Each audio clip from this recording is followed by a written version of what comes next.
Bismillahirrahmanirrahim. Assalamualaikum warahmatullahi wabarakatuh. Ya, video kali ini Aksara Agroinfa mengangkat judul seputar tentang tata cara memerah kambing, teman-teman. Jadi ini di kandang senior saya. Kebetulan ini sudah cukup banyak sekali indukan yang diproduksi susunya, sehingga bisa dikatakan saya perlu berbagi pengalaman dari teman senior saya ini agar bermanfaat untuk teman-teman yang lain dalam tata cara memerah kambing. Nah, biasanya yang pertama itu memang memasak air sampai panas, sampai mendidih. Untuk apa air yang mendidih itu? Nah, air yang mendidih itu dimanfaatkan untuk mensterilkan dulu peralatan yang digunakan untuk memerah. Nah, adapun peralatan yang untuk memerah itu seperti alat perah seperti ini 2 liter seperti ini, dan nanti juga dicampur dengan air yang biasa untuk menyeka ambing susu sebelum ambing kambing itu diperah, teman-teman. Nah, ini saya akan tunjukkan langsung ke kandang ya, teman-teman ya, karena kebetulan pagi ini di tempat teman saya ini sedang proses perah indukan. Sebagai informasi bahwa perah itu dilakukan dalam 2 kali sehari.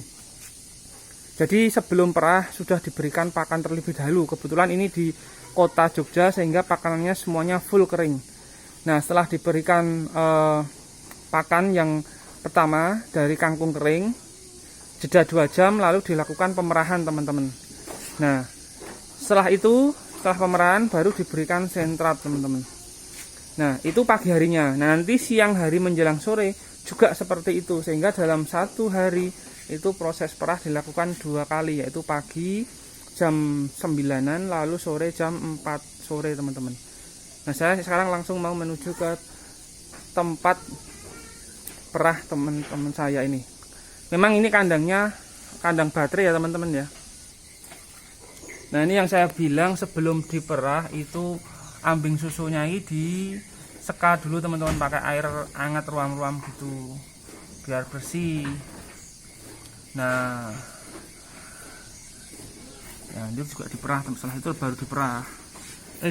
Diproses 1-2 kali. Nah, baru dimasukkan air susunya, diarahkan ke corongnya itu, teman-teman. Nah, jadi tujuannya diseka itu biar bersih dulu, teman-teman. Nah, seperti itu. Terus juga diperah. Nah, nanti kalau sudah penuh dimasukkan ke dalam jenenge milken ya, Mas ya. Milken, dan bagian atas milken itu sudah kasih saringan seperti kain saring tahu itu, teman-teman. Nah, ini kalau udah penuh nanti terus dimasukkan di sana, sehingga memang penyaringan itu 2 kali. Yang pertama nanti pas dimilken dengan kain saringan tahu, yang kedua nanti saat pengemasan ke plastik. Dalam tiap kemasan itu 1 liter, jadi 2 kali saring, teman-teman. Nah, jadi ini nanti per kotak diserang diperah, teman-teman. Ini saya coba tunjukkan yang milkennya, teman-teman. Nah, seperti itu, teman-teman. Disaring seperti ini, sehingga ya cukup bagus nanti kalau saya, teman-teman, setelah disaring. Ini kapasitas berapa Pak ini, Pak? 15 liter. Nah, ayo.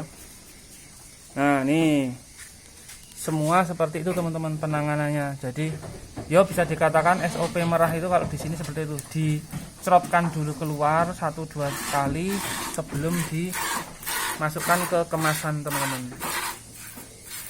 Nah, tuh juga diseka dulu. Nah, dan steril, teman-teman. Susunya ya apik, nggak perengus.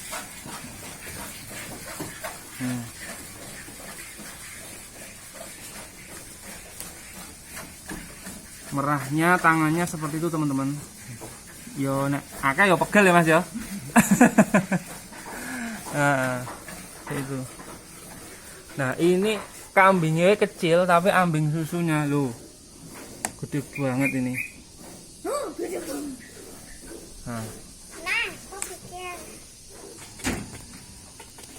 Nah, ini teman-teman, cilik, kambingnya kecil tapi susunya segitu. Nah, jadi saya sampaikan ulang bahwasanya pakan sebelum diperah itu sentrat. Jadi sebelum diperah itu jam 6 pagi dikasih sentrat, lalu sekitar jam 8-9 baru mulai diperah. Nah, setelah itu baru diberikan pakan serat, artinya bisa hijauan. Kalau di sini diberikan kangkung kering. Nah, untuk sore harinya juga seperti itu, jam 2 sore diberikan diberikan sentrat, lalu 2 jam kemudian diperah. Setelah diperah baru diberikan kangkung kering, teman-teman. Oh iya teman-teman, kebersihan kandang juga perlu diperhatikan ya teman-teman. Jadi sebelum dilakukan perah itu memang setiap pagi dan sore itu memang kandang itu minimal sehari sekali harus disapu dulu. Lantai kandangnya harus disapu dulu sehingga ambing susunya ini juga relatif bersih. Jadi kalau ambing susunya relatif bersih, terhindar dari resiko penyakit seperti mastitis maupun susu jadi nggak bagus, bau. Nah, seperti itu. Terus yang berikutnya, saran dari kami, usahakan lantai kandang itu relatif minimal 80 cm jaraknya dari lantai ke tanah dasar. Dan yang terpenting, boleh percaya boleh tidak, lantai dasar ini itu cukup tanah saja, jadi nggak usah dikasih semen atau beton. Karena kalau kasih semen beton, apalagi jarak dari lantai kandang ke dasaran ini kurang dari 80 cm, dijamin akan bau. Nah, kalau bau itu akan mengganggu sekali, polusi udara itu sangat mengganggu sekali kesehatan kambing maupun teman kita yang mau membeli susu. Apalagi yang teman kita yang memerah itu akan mengganggu sekali nanti prosesnya. Sehingga kebersihan kandang termasuk jarak ideal ketinggian lantai dari lantai ke dasar, yang berikutnya dasarnya itu hanya tanah saja tanpa beton atau tanpa semen, itu yang jangan juga dilupakan teman-teman. Nah, jadi memang seni. Jadi bisa saya bilang bahwa kambing perah itu juga saya bilang ada seninya teman-teman. Kita itu boleh berandai-andai sehari dapat berapa liter produksi susu per ekornya, dan sebagai-bagainya kita dapat penghasilan berapa dalam satu hari. Karena renyahnya usaha kambing perah itu bisa jadi pemasukan harian. Tetapi yang kadang dilupakan itu kebersihan kandang, karena sangat akan mengganggu kenyamanan dari teman kita yang merah. Bahkan customer yang membeli susu ke kandang kita nanti juga akan terganggu dan tidak betah untuk menjadi customer yang permanen seperti itu teman-teman. Sehingga saran kami seperti itu. Di sini pun juga lantai dasarnya itu juga hanya tanah langsung, dan ketinggian ini 80 cm teman-teman. Nah, dengan seperti itu ini juga tidak bau teman-teman. Boleh percaya boleh tidak. Jadi yang membuat kandang itu sering bau karena dasarnya itu dari semen. Nah, tapi kalau teman-teman itu ada indukan yang sedang bunting, kalau memang jenisnya sapera masih bisa, atau sanen, itu masih bisa kita perah. Tapi kalau kata masnya ini memang merahnya itu hanya sekali saja. Jadi kalau sudah pagi diperah ya sudah pagi saja, sore enggak. Karena kalau betina itu sudah bunting ya mulai berkurang produksi susunya, alias sudah masuk ke masa kering teman-teman, seperti itu.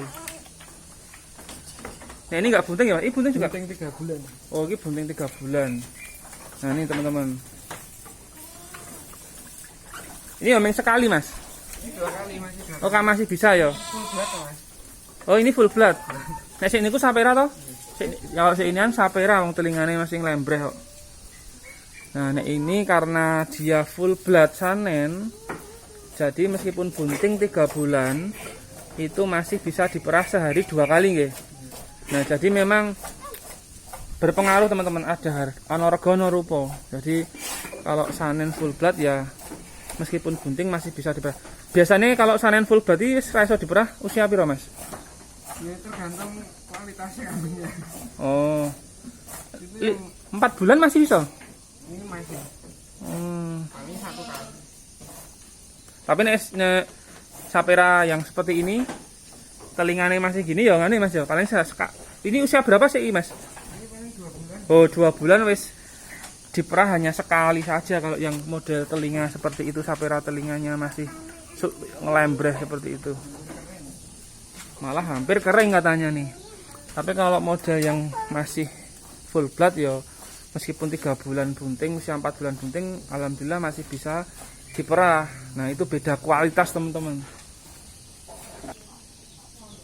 Nah, seperti ini teman-teman. Jadi ini kalau sudah penuh, ini 15 liter.